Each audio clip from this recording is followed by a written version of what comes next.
man akalain na di ko rin inaasahan pa.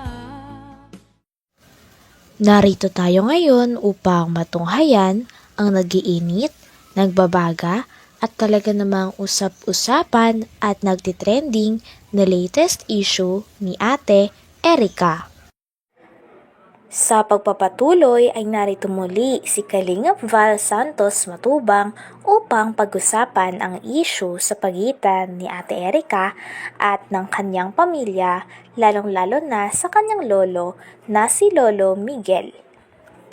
Dito nga ay sinasabi ni Kalingap Val na tutuparin niya ang pangako niya kay Lolo Miguel na talaga namang inabandona ng kanyang mga apo at hindi na binibisita pagkatapos magkaroon ng sariling bahay at mga pera. At ito nga si Ate Erica at Sheila May.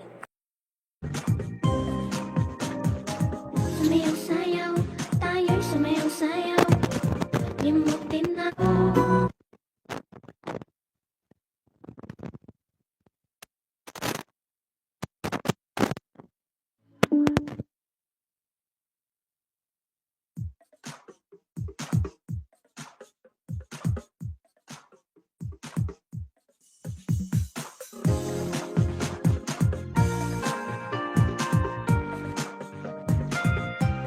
Gandang gabi po sa ating lahat mga kalingap. Good evening. Sumayaw-sayaw, tayo'y sumayaw-sayaw, limutin na ang mga Maulan na gabi sa ating lahat. satutugin. Tayo Oras natin sa buong Pilipinas, alas 8:08 na po ng gabi. ang iyong katawan ay ikal. Araw po ng Huwebes, August 1, 2024. Pagkat ang Team Kalingap ay narito na. Team Kalingap ay maaasahan. Team Shout out po kay Lolo Migs, tan. kay Lolo Miguel po sapagkat Hirap ay maaasahan. ongoing na po ang pinapagawa nating bahay. Yeah, yeah. Masaya yung matanda po na ating pong natabangan sa ating pong programa. Yung isang matanda po itinakwil. Team Kalingap, Hindi na po pinapansin ng mga apo. Kawawang Lolo Miguel. Kalingap. Samantalang yung kanya mga apo po doon lumaki, Kalingap. doon nagkaisip. At huwag nang mapangalap. Pero bakit po nagkaganoon? Ay parang iniwan at itinakwil yung kanilang mabait na Lolo Miguel. Ang mga kamay ay ikaw ay kaway. Ewan ko ba po ba't may mga klaseng taong ganyan, no? Galaw. Huwag nang malungkot. Ang lapit-lapit po nung bahay po nila, hindi man lamang makuwang pasyalan at korumustahin.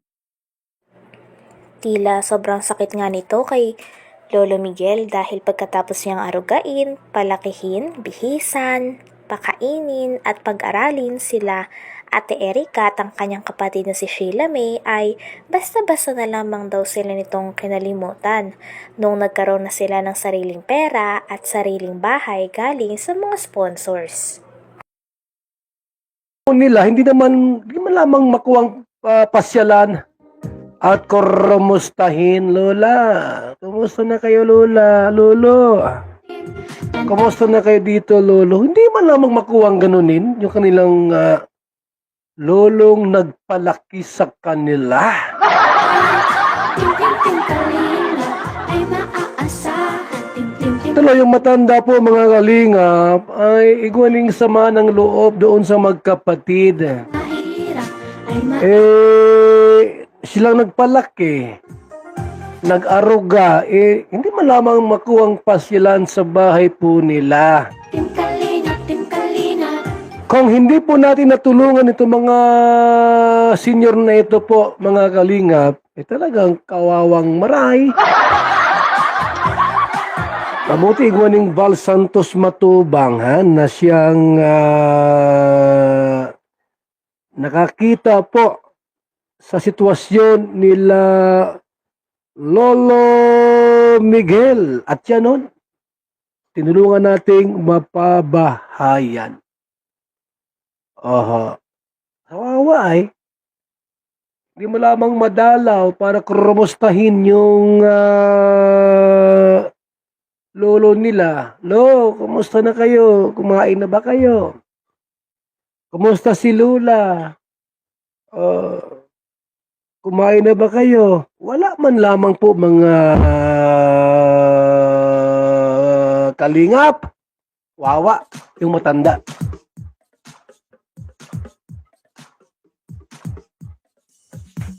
Ngayon, ano nangyari?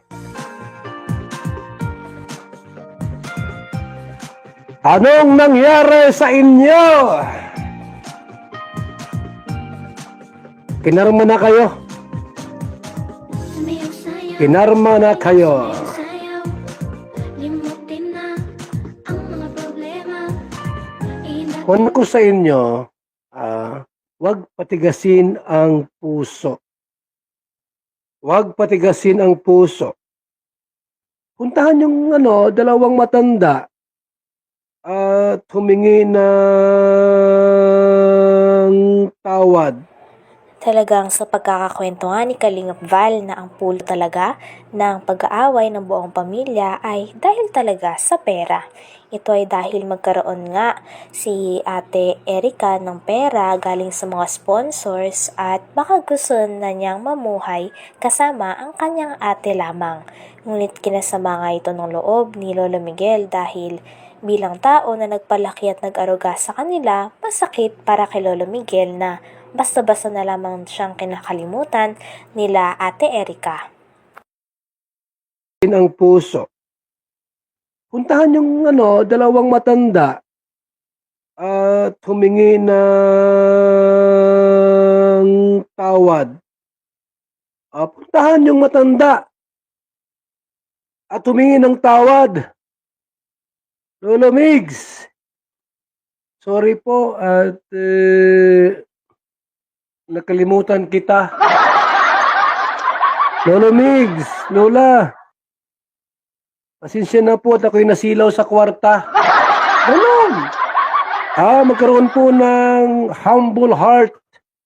Yung tinatawag na pagpapakumbaba doon sa inyong mga lolo at lola. Ayan, naghihintay sila sa inyo. Although na yung matanda po ay talagang masama ang loob. Sabi nga ni sa akin, di ko sila kayang patawarin. Pero pag nandun na kayo, pinuntahan nyo, posibleng hindi. Kasi unang-una po, diyan kayo lumaki sa inyong mga lolo at lola. Ay ilang buwan na.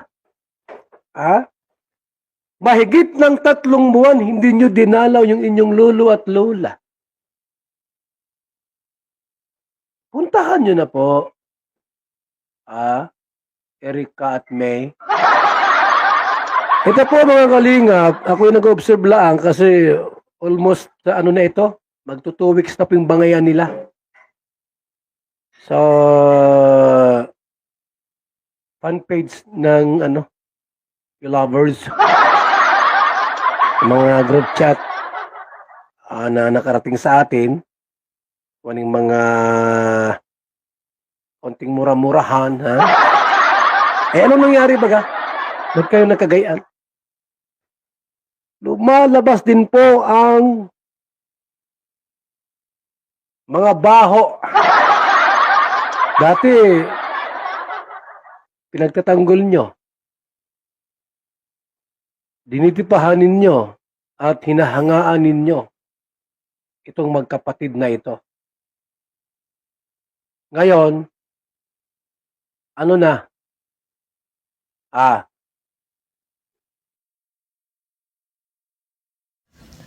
Hanggang dito na lamang muna ang ating nag-iinit, nagbabaga, pinag-uusapan at talaga ng mga nagtitrending na latest issue ni Ate Erica. Maraming salamat sa inyong panunood. Hanggang sa muli. Bye!